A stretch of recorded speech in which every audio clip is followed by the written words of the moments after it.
exploded prematurely. At this stage, the attackers appear to have escaped unhurt. Nearby homes were evacuated as army experts dealt with one unexploded mortar bomb and searched for the other. As they did so, the RUC announced that a man had been charged with murder following a similar attack here 4 years ago in which a female UDR soldier died. John O'Callaghan has been held at Belfast's Castlereagh Interrogation Centre since Thursday after giving himself up to police at Sevenoaks in Kent. Tonight, he appeared at a special court here in Omagh, County Tyrone, also charged with murdering an RUC inspector in the town in 1974. Robert Hall, ITN, Northern Ireland. Black people in the South African town of Boksburg have stepped up their consumer boycott in protest against tougher apartheid laws. The white-run town council has banned blacks from municipal facilities, so they've stopped using local shops and taken their custom elsewhere. Black fists of defiance announced to the white residents of Boksburg the consumer boycott was on the move. These buses specially hired to take the blacks to shop outside the town, which doesn't want them. They took their spending power elsewhere. People are really angry about what's happening in Boksburg. And I think what you've seen here this morning and what has been happening in the town for the whole week, the past week, is an illustration of that anger. In Boksburg itself, few blacks on the streets and shopkeepers furious at the loss of valuable Christmas custom. Very bad. Extremely. It's gone dead. Well, we get about 200 colours a day coming into our shops. A day. We've got about two in 2 days, which is terrible. Yes, it's What shocking. do we do from here? Who's going to pay our rent? I'll have to close down. I can't carry on like that. Are rotten. You do nothing. But the far-right Conservatives are unrepentant. And we are going to carry out fearlessly the Conservative Party policy which was endorsed by the white electorate. We will not surrender. Never, never, never, never. Thank you. Equally determined, though, the blacks, who say they'll maintain the boycott till the petty apartheid measures are reversed. Kevin Dunn, ITN, Boksburg, South Africa. And now with news of the league leaders, a sad loss in the racing world and the rest of today's sport, here's Giles Smith. The league leaders have stumbled at last. Norwich lost 3-1 to Aston Villa this afternoon. It's their first away defeat of the season. For the moment, at least, though, they stay 3 points clear. Arsenal and Liverpool play tomorrow, while the other top clubs, Millwall and Coventry, also lost today. The going finally got too tough for Norwich. Villa tore into them from the start, the league leaders looking less than confident at the back. Villa hit 6 in midweek. After 20 minutes, another one went in. Gray setting up Kevin Gage.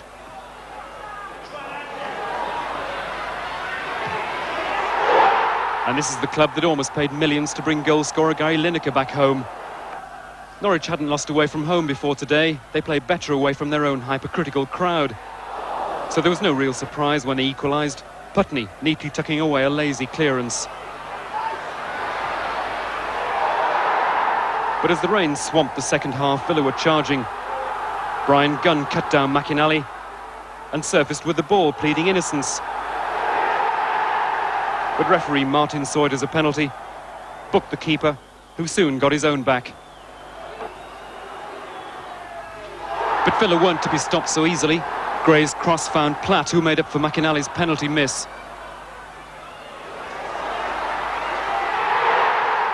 It was Platt's 5th in 4 days, and still Norwich had more punishment to come. Gage putting away another untidy piece of defending. Peter Staunton, ITN Sport, Villa Park. It was Paul Ince following up his 2 midweek goals against Liverpool who ended Millwall's unbeaten home record. Trouble at the end here, Millwall fans threw coins at West Ham players. On form, Trevor Francis got the first that stopped Coventry moving near the top, but Rangers' Trevor Peake was sent off later for a foul. In Scotland, Dave Beaumont's goal opens up the Premier Division again. Rangers are still 3 points clear. Racing in the remarkable Desert Orchid proved a popular winner once again at Sandown.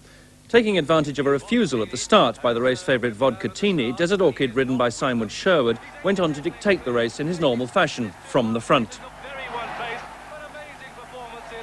Desert Orchid, 12 stone, 12 lengths clear, up towards the line. Desert Orchid, 23rd race, and they'll never be easier. Desert Orchid, the winner. First Desert Orchid 5-2, second Jim Thorpe 3-1, third Panto Prince 4-1. Sad news, though, of the death of Grand National veteran Corbière. The 13-year-old had been ill recently and was put down early today. Corbière won the National 5 years ago, then went on to race 4 more times at Aintree, coming third twice, earning a reputation as one of racing's greatest triers. Hockey, and one of Britain's Olympic heroes, Martin Grimley, scored twice for Hounslow in their Pound Stretcher League win over Teddington. The 2-1 win puts them in second in the league, behind Havant. Before the game, the Hounslow club received a £25,000 sponsorship cheque from a local food group. The firm are typical of others who see the advertising potential of hockey since the Olympics. Hounslow will be spending most of the money on enlarging and improving their young people's section. It's a fast sport, it's fun, but it also has the family environment, and it's a mixed sport, girls and guys can play. Grimley's first goal came from a long corner, a scrambled effort after just 5 minutes. Another of Hounslow's 3 gold medalists, the goalkeeper Varian Papin, often kept his side in the match. In the second half, Hounslow got a penalty that showed hockey players can be just as keyed up as footballers. Grimley gave the Teddington keeper Purvis no chance. Teddington got 1 back through Ferns before the end, but Hounslow looked to be the team running into form. That's the way the news looks so far this evening. I'm back with the lunchtime news tomorrow at 1 o'clock.